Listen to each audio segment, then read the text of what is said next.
এই আন্দোলন শুরু হয়। ট্রাইবেল, নন ট্রাইবেল, ওয়ানসা, তিপ্রাসা সকলে মিলে এই আন্দোলন শুরু হয়। যদিও আন্দোলনের 1974 সালে 30শে ডিসেম্বর, আপনার 75 সালে 3 তারিখ মার্চ একটা সত্যাগ্রহ আন্দোলনের ঘোষণা দেয়। সেই মোতাবেক গোটা রাজ্যের মধ্যে এই আন্দোলন ছড়িয়ে পড়ে আন্দোলন হয় এবং আপনার দক্ষিণ ত্রিপুরার জুলাইবারেতেও সেই আন্দোলন সংগঠিত হয়। ট্রাইবেল, নন ট্রাইবেল উভয় অংশের মানুষের সম্মিলিত আন্দোলন ছিল।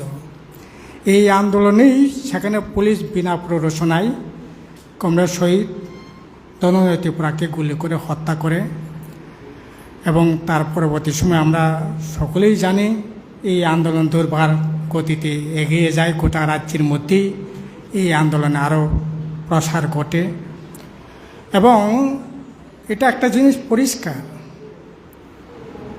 যে আন্দোলনটা আমরা করছি, গণমুক্তি পরিষদ তৎকালীন গণতান্ত্রিক আন্দোলন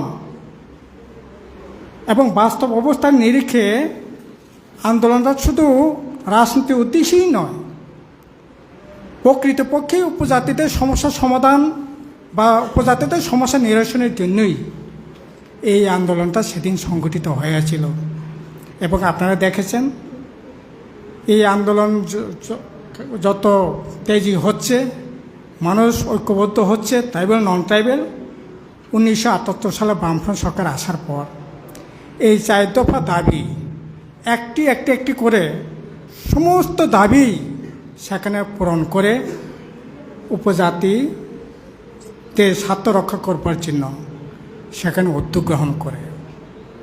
আমরা দেখি এখানে ইতিহাসের প্রেক্ষাপট মানিকদা, অগত্যা ওনারা বলবেন, আমি সেই বিষয়ে বড় বেশি বলতে চাইছি না। এটা ঘটনা 1967 সালে উপজাতি যুব সমিতি হয়েছে এবং আজ পর্যন্ত আমাদের রাজ্যে আঞ্চলিক দল প্রায় 57-58 বছর ধরে বিভিন্নভাবে বামপন্থী বিরোধী আঞ্চলিক দলগুলো হয়েছে। তাদেরও অনেক কিছু দাবি দাওয়া ছিল, কিন্তু আমরা লক্ষ্য করলাম কি আন্দোলনটা হয়েছে, দাবিটা হয়েছে শুধু রাজনীতির স্বার্থেই।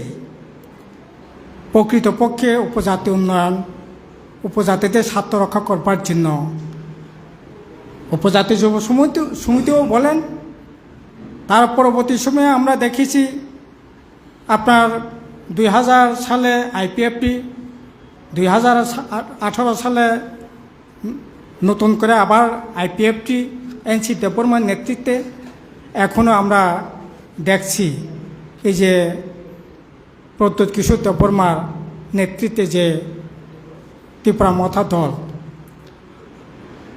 ওরা কি ভোটের সময় বা রাজনীতির উদ্দেশ্যেই একমাত্র স্লোগানগুলি তুলে, দাবিগুলি তুলে এটাকে কার্যকরী করবার জন্য কোনো ধরনের উদ্যোগ আমরা কিন্তু লক্ষ্য করতে দেখতে পাই না। আপনার উপজাতি যুব সমিতির স্লোগানের সাথে ওদের সরকারে যাওয়ার পর বাস্তব অবস্থা মিলিয়ে দেখেন। 2000 সালে একই অবস্থা আপনারা মিলিয়ে দেখবেন। 2018 সালে তাদের যে এনসি দেববর্মার নেতৃত্বে যে আইপিএফটির যে স্লোগানটা ছিল, যে দাবিটা ছিল, সরকারে যাওয়ার পর যে দাবি, যে স্লোগান, এটার সাথে সরকারে যাওয়ার পর যে বাস্তবতা, এটা আপনারা মিলিয়ে দেখবেন। এখনও এই যে ত্রিপুরা মথা যে দাবিগুলো তুলছে, যে দাবির কথা বলছে, যে সমস্যা নিরসনের কথা বলে ত্রিপুরা শব্দের ফিয়কদানি কথা বলছে, মুক্তির কথা বলছে, কিন্তু এখন তো বলা যেতে পারে আইপিএফটি চূড়ান্ত ক্ষমতার শিখরে আছে। ওদের এমপি আছে, ওদের এমএলএ আছে, এডিসি প্রশাসনে আছে, রাজ্য সরকারের সাথে আছে এবং থানচা বলে থানচার তো চূড়ান্ত পর্যায়ে আছে। তাহলে আর কত থানচা হলে পরে ওরা উপজাতিদের স্বার্থ রক্ষা করবার জন্য যে কথাগুলো বলেছিলেন, এই কথাগুলো বাস্তবায়ন করবেন। আসলে বাস্তবায়ন করবার জন্য না, রাজনীতির উদ্দেশ্যেই এগুলি স্লোগান তোলা।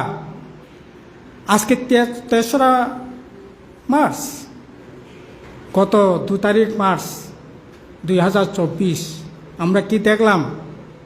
পার্লামেন্ট নির্বাচনের ঠিক মুহূর্তে ত্রিপুরার সাথে বিভ্রান্তি করবার জন্য, ত্রিপুরাবাসীকে বিভ্রান্তি করবার জন্য ত্রিপুরার সাথে একট সেখানে দিল্লিতে গিয়ে একট করলেন, বললেন 6 মাস আপনারা অপেক্ষা করেন। 6 মাস তো না, আজকে তো 1 বছর, আজকে 3 তারিখ, 1 বছর 2 দিন হলো। কোথায়? অনেক দাগ দুল পিটিয়ে আপনার এই যে 2 তারিখ, আরে না 27-28, এই আগরতলা শহরে প্রথম নাকি তাদের বিশেষ অধিবেশন হচ্ছে। অধিবেশনে কি হচ্ছে? যুবকদের অধিবেশন হচ্ছে, ওয়াইটিএ। যুবকদের সমস্যা নিয়ে কোনো কথা আছে? কোনো প্রস্তাব আছে? কোনো দাবি আছে? শুধু বলছে থানচা হতে হবে, থানচা হতে হবে। না, থানচা তো আমরা হলাম, পার্লামেন্টে মেম্বার করলাম, আমরা বিধানসভায় গেলাম, আমরা এডিসি প্রশাসনে গেলাম আমরা, তো আর কত থানচা চান আপনারা? অথচ হাজার হাজার বেকার যুবকদের কথা সেখানে নেই। উপজাতি মহল্লায়, উপজাতি এলাকায় আজকে কি অবস্থা চলছে? সোশ্যাল মিডিয়া খুললে পরে, পত্রিকা খুললে পরে, বিভিন্ন চ্যানেলগুলো খুললে পরে আমরা কি দেখতে পাই? কথা আছে না। আসলে এখন মানে দু মেরুকরণ চলছে। আমরা চাইছি একতা, আমরা চাইছি শান্তি, আমরা চাইছি সহাবস্থান, মানুষের অর্থনৈতিক সামাজিক তার বিকাশ। আর একটা অংশ চাইছে কীভাবে বিভাজনটাকে শার্প করা যায়, অর্থনীতিকে কীভাবে বিপর্যস্ত করা